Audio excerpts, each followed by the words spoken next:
Le musée du Louvre est prêt à accueillir ses visiteurs. Hier, on apprenait que le préjudice des joyaux dérobés dimanche était évalué à 88 millions d'euros. La présidente directrice du musée sera quant à elle auditionnée par le Sénat cet après-midi. On rejoint tout de suite notre envoyé spécial au Louvre, Thibaut Francesquet. Bonjour, comment s'est passée cette réouverture ? Bonjour. Eh bien écoutez, elle semble bien se passer. Vous le voyez derrière moi, la foule est particulièrement dense pour cette réouverture après donc 3 jours de fermeture depuis le vol survenu dimanche matin, sachant que mardi était le jour de fermeture hebdomadaire habituel. Alors la galerie d'Apollon en revanche, dans laquelle a eu lieu le vol, elle reste fermée. Donc vous voyez derrière moi donc une foule vraiment très importante, des files d'attente qui se forment depuis 9h ce matin.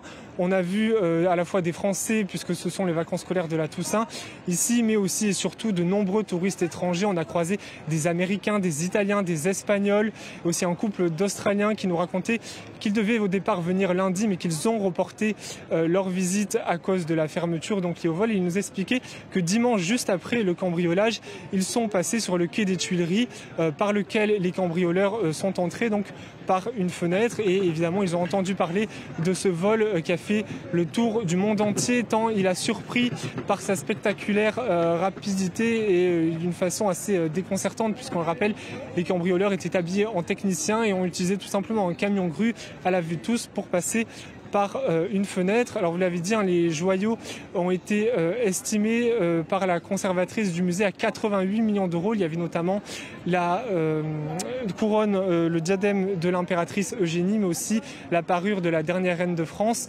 Marie-Amélie, et ce qui en fait un des vols d'art les plus importants des dernières décennies. Et en attendant, l'enquête continue, Thibaut.